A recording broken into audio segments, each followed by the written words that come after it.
암을 치료하는데 호흡이 정말 도움이 될까요? 네, 정말 도움이 됩니다. 우리가 숨을 제대로만 쉴 수 있다면 암을 치료하는데 정말 큰 도움이 됩니다. 그렇다면 증거라도 있냐고 물으실 수 있습니다. 네, 증거도 있습니다. 암의 원인이 세포 내 산소 부족과 관련이 있다는 건 이미 오래전에 밝혀졌습니다. 20세기에도 암의 원인이 세포 내 산소 부족과 관련이 있음을 밝혀낸 공로로 노벨 의학상이 2번이나 주어졌습니다. 21세기 들어서도 2019년에 암세포의 산소 이용에 관련된 유전자를 발견한 공로로 교수 3분이 노벨 생리의학상을 받았습니다. 그 연구의 핵심은 암세포의 산소가 부족하면 어떤 치료를 해도 잘 되지 않고 항암제를 쓸 때도 저항이 많다는 것과 세포의 산소가 부족하면 암덩어리가 부쩍부쩍 커지는데 그와 관련된 유전자를 발견한 것입니다. 그 후 어떻게 하면 온몸의 세포에 산소를 많이 공급할 것인가가 암의 치료와 예방에 중요한 문제로 제기되었습니다. 하지만 여전히 이에 관해서는 대체로 관심이 부족한 것 같습니다. 세포에 산소를 많이 공급하려면 어떻게 해야 할까요? 우선 산소를 많이 흡입해야겠죠. 숨을 깊이 쉬어 전체 산소를 가득 채우고 피 속 적혈구가 혈관을 타고 그 산소를 운반해서 세포에 잘 전달하게 하면 됩니다. 이를테면 폐는 산소 저장 창고일 테고 적혈구는 택배 운송 트럭에 해당할 겁니다.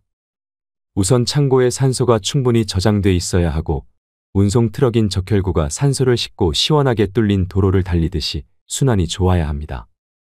마지막 배송지인 세포에까지 산소를 전달하려면 실핏줄인 모세혈관을 잘 통과해야 해요. 이처럼 산소가 잘 전달되어 세포 내 산소가 충분할 때 암도 생기지 않고 암에 걸렸더라도 잘 치유된다는 이야기입니다. 결국 좋은 호흡이란 코로 숨을 깊게 들이마셔 산소를 충분히 들어오게 하고 날숨으로 이산화탄소를 많이 내보내는 것입니다. 사실 운동 치유나 마음 치유, 음식 치유도 모두 산소와 관련이 있습니다. 우리가 생채소를 많이 먹고 햇볕을 쬐면서 맨발 걷기 운동을 하며 마음의 평화를 유지해서 자율신경을 잘 조절하려고 하는 이유는 결국 혈관을 이완시키고 모세혈관을 깨끗하게 하여 피순환이 좋아지도록 하기 위해서입니다. 그래야 온몸 구석구석까지 산소가 잘 공급되기 때문입니다.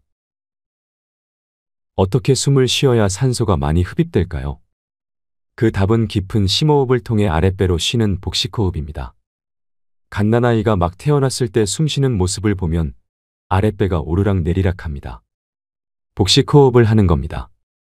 나이를 먹으면서 점점 호흡의 중심이 가슴으로 올라오고 나이 많은 노인들이 숨 쉬는 걸 보면 어깨가 들썩입니다. 임종이 다가올 때는 거의 모든 분이 목으로 숨을 급하게 몰아쉬지요. 그러다 세상을 떠나게 됩니다. 그러니까 우리는 한사코 깊은 숨을 쉬는 게 좋고 어린아이처럼 아랫배까지 생기가 가득 차도록 숨 쉬는 훈련을 하는 것이 매우 중요합니다. 실제로 공기가 아랫배까지 내려가진 않지만 이런 깊은 호흡이 폐 기저부, 곧 횡격막 부위까지 산소를 가득 채워줍니다. 저는 학생 때부터 호흡에 관심이 있어 아랫배 숨쉬기 복식호흡, 흔히 단전호흡이라는 이 훈련을 많이 했습니다. 여러 종류의 복식호흡법과 단전호흡법 등을 실천해 보았는데 특히 암 환자에게 가장 도움이 되는 호흡법은 정심조식법입니다.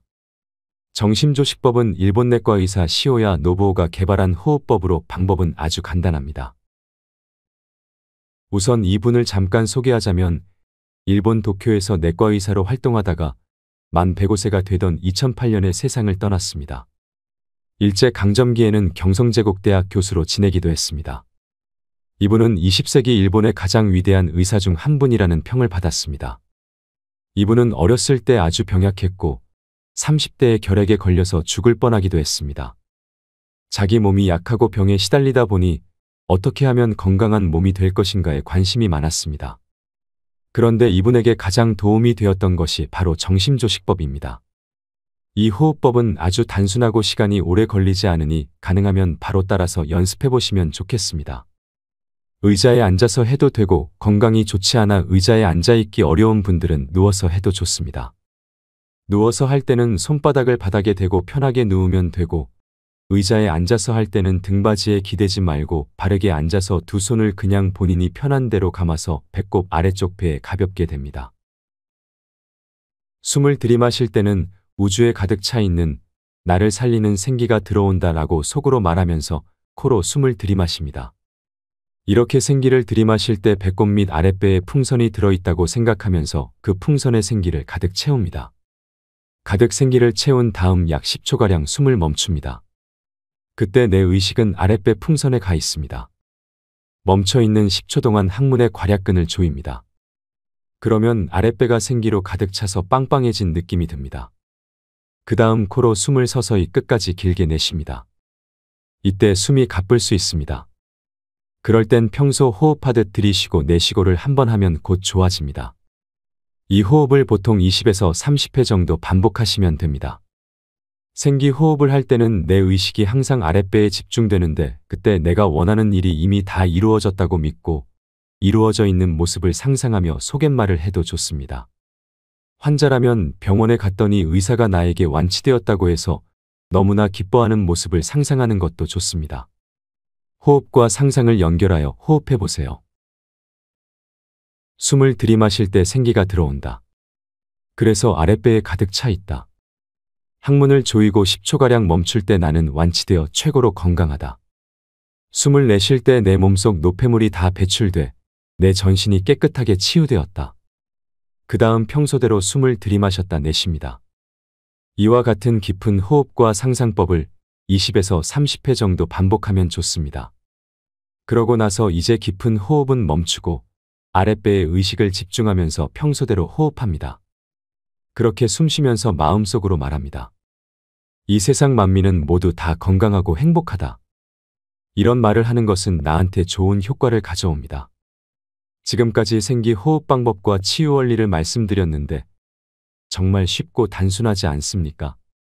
우리 몸의 세포에 더 많은 산소가 공급되도록 이와 같은 호흡법을 아침 저녁으로 2번 정도 하시길 권합니다. 한 번 하는데 보통 15분에서 20분 정도 걸립니다. 하루에 2번 하는 것이 부담스러우면 한 번 하셔도 좋습니다. 그래도 큰 효과가 있습니다. 혹시 이해가 잘 안 되거나 이 호흡법의 원리와 실천법에 관해 더 자세히 알고 싶은 분은 시오야 노부오의 자제력이라는 책을 보셔도 좋습니다. 우리말 번역서는 내 뜻대로 이루어지는 힘이라는 제목으로 출간되었습니다. 다른 호흡 치유 방법으로 피부호흡이 있습니다. 피부호흡이란 피부를 통해 산소가 들어오고 이산화탄소가 배출되게 하는 방법으로 풍욕이라고도 합니다. 풍욕은 말 그대로 바람으로 목욕한다라는 뜻입니다. 프랑스 의사 로브리 박사가 창안했다고 해서 로브리요법 또는 대기요법이라고도 합니다. 로브리 박사는 파블로프의 조건반사의 원리를 활용했다고 합니다. 풍욕 방법은 옷을 완전히 벗고 맨몸에 담요를 덮었다 제쳤다 하는 것입니다.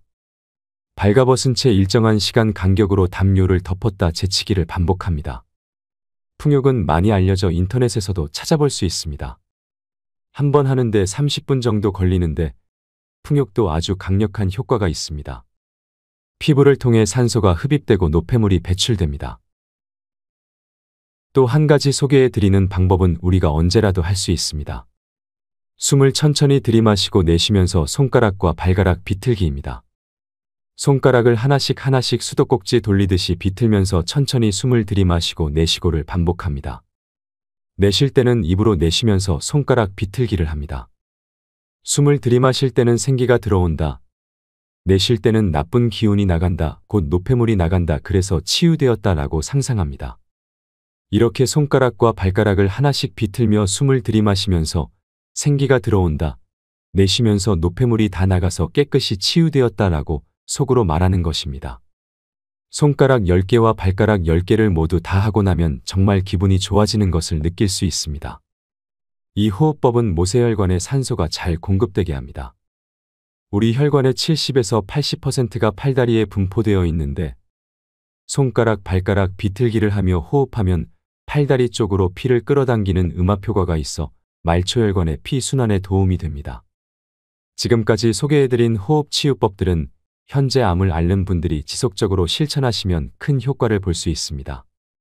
세포 내에 산소를 많이 공급함으로써 암세포가 더 성장하지 못하도록 줄이는 효과도 있고 암의 원인을 치유하고 예방하는 효과도 있습니다. 지금까지 암 치료에 도움이 되는 호흡법을 알아봤습니다. 그러나 암을 효과적으로 치료하기 위해서는 다양한 요소들이 필요합니다. 그 중에서도 가장 중요한 것은 마음가짐입니다.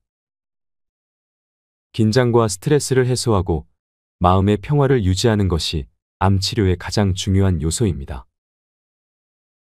1980년대 스탠포드 대학에서는 약 860명의 유방암 환자를 대상으로 암과 관련된 연구를 진행했습니다.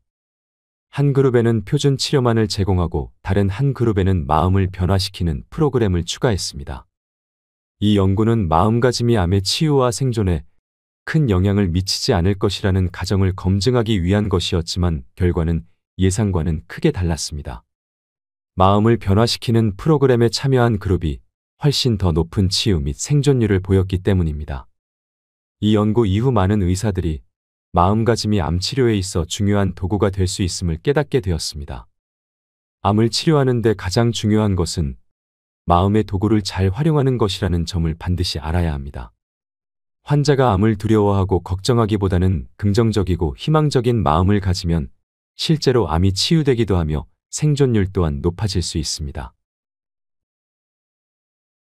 지금까지 전홍준 박사님이 쓰신 보디 리셋에서 중요한 부분을 정리해서 함께 나눠봤습니다. 조금이나마 도움이 되셨다면 좋아요와 구독 부탁드립니다. 감사합니다.